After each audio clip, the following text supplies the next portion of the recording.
Olá, meus irmãos, sejam muito bem-vindos a mais um Tempo de Estudos podcast. Eu sou o Rubens Pantano Filho, da Academia Campinense Maçônica de Letras. Agradeço já ao grupo Devec Passione, é o grupo de empresas patrocinadoras desse nosso podcast de hoje.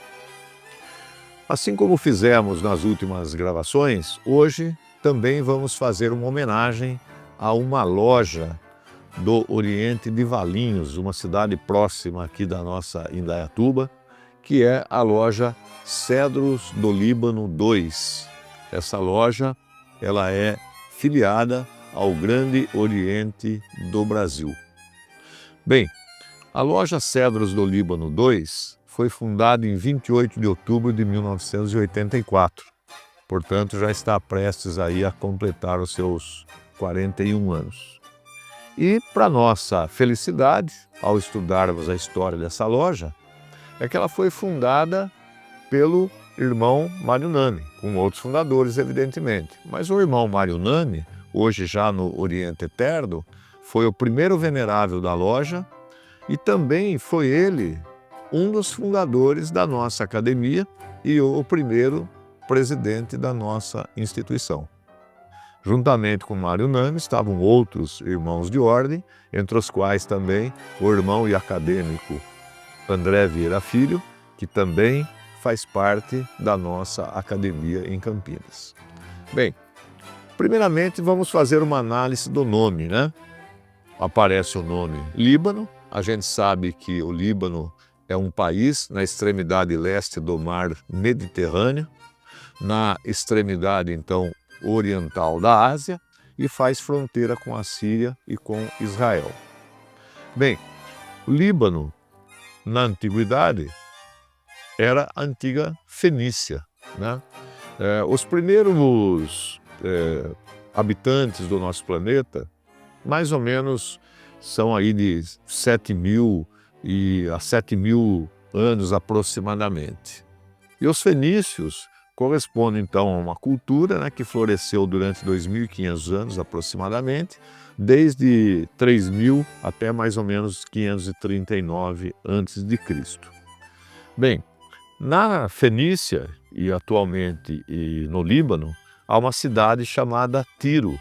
Essa cidade é interessante, que é uma das primeiras metrópoles fenícias, né, e uma das mais antigas cidades que continuamente foram habitadas. Hoje, a cidade de Tiro é a quarta cidade do Líbano e tem aproximadamente 160.000 habitantes. Bem, mas por que estou dizendo isso?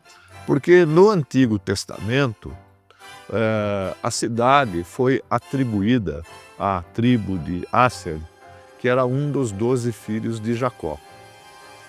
E o rei dessa cidade, o rei de Tiro, chamava-se Irã, e ele se associou a Davi e a Salomão.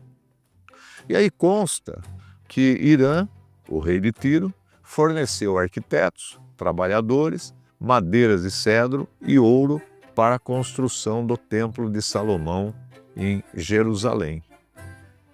Vocês observam que a madeira, né, a árvore, o cedro, ela faz parte, ela aparece, né, na bandeira do Líbano, e essa árvore é citada na Bíblia como símbolo de força e riqueza. Bem, vamos ao brasão. Na parte superior do brasão, nós temos uma coroa. A razão dessa coroa é porque a coroa nos remete aos reis, aos príncipes, à nobreza, e a coroa aí, ela está fazendo uma alusão à maçonaria, como dizemos, a maçonaria como uma arte real. Daí a existência dessa coroa na parte superior. Ao centro do brasão tem, então, simbolicamente, um desenho que representa o cedro, né? Essa madeira típica do Líbano, da sua região montanhosa, né? Então aí vocês estão entendendo a razão da escolha do nome, Cedros do Líbano, né? Faz-se uma homenagem, de certa forma, à construção do Templo de Salomão, né, tão presentes nos nossos estudos maçônicos.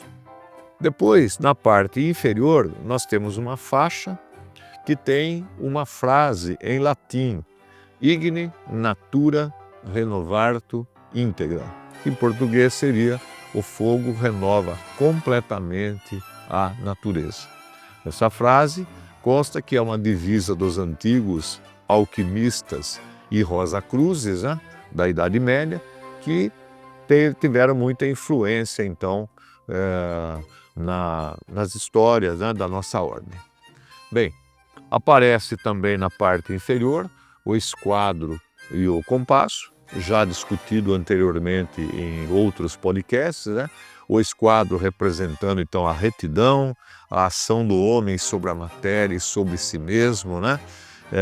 Significa, então, que a conduta do maçom deve ser guiada, né, pela linha reta e simboliza também a moralidade.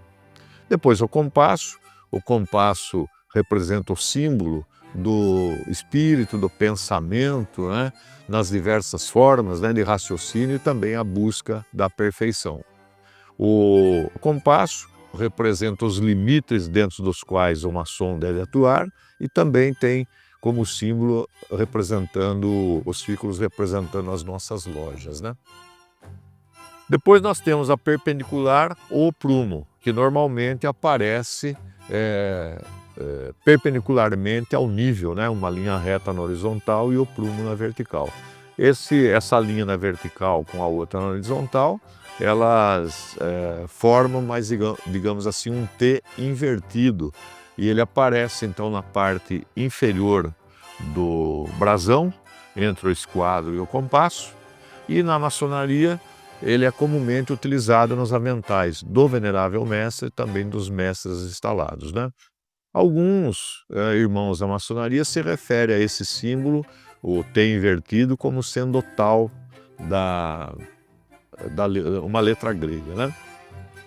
Bem, depois nós temos a estrela de 5 pontas. A estrela de 5 pontas representa, então, o homem e seus 5 aspectos, né? Físico, emocional, mental, intuitivo e espiritual. E também pode representar, então, o homem de braços abertos que já dominou as suas paixões e as suas emoções. No interior da estrela, nós temos a letra G. A letra G, originalmente, representava geometria, né? Uma ciência, a matemática muito importante para a arquitetura e, portanto, importante para os maçons operativos. Depois, com a instituição da maçonaria, digamos, especulativa ou filosófica, acrescentaram-se outros significados, como gnose, que significa, então, conhecimento, geração, gênio ou glória, né? E ainda o G pode estar se referindo, então, ao Senhor dos Mundos, o grande arquiteto do universo.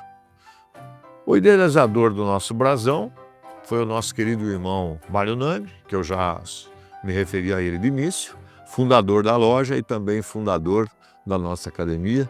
Vejam ele aí autografando seu livro com a nossa estola, né, no lançamento de uma das suas obras. Eu quero fazer um agradecimento muito especial ao irmão Paulo Gustavo Barduc, membro dessa loja, Cedros do Líbano, que foi quem me forneceu os elementos para a construção, para a elaboração desse podcast. E eu queria me despedir dos irmãos da loja, fazendo uma homenagem, então, aos fundadores e aos irmãos atuais, mostrando para vocês um pequeno objeto. Essa é uma garrafinha, né, de água que a gente sempre utiliza, por exemplo, quando fazemos os nossos treinos na academia. E eu me recordo que, creio que há 2 anos e meio aproximadamente, que eu comecei a visitar essa loja por conta da minha relação de amizade e também de trabalho em um outro ambiente com alguns irmãos da loja. E naquele jantar tradicional de encerramento do ano, uma garrafinha dessa foi dada a cada um dos presentes. Nela tem aqui o nome Cedros do Líbano 2, 2277, e tem uma frase embaixo. Eu não sei exatamente quem foi o criador, ao que parece talvez tenha sido o irmão Evandro Tancini, mas é uma máxima que sempre aparece nas nossas sessões, principalmente nos momentos ali de palavra a bem da ordem e tal, né? Quando todos se manifestam. E essa frase, claro, é uma forma amorosa, uma forma afetiva de se referir àquela loja, né? Aquele ambiente agradável no qual se reúnem todos os irmãos. A frase é assim: a melhor loja do mundo. É claro que todas as lojas são as melhores lojas do mundo, né? Todos os irmãos, nas suas respectivas lojas, têm enorme carinho e afeição pela oficina na qual trabalham. Mas eu vou me despedir dos irmãos da Cedros do Líbano 2 dessa maneira. Um abraço a todos os irmãos da melhor loja do mundo. Até o próximo Tempo de Estudos Podcast.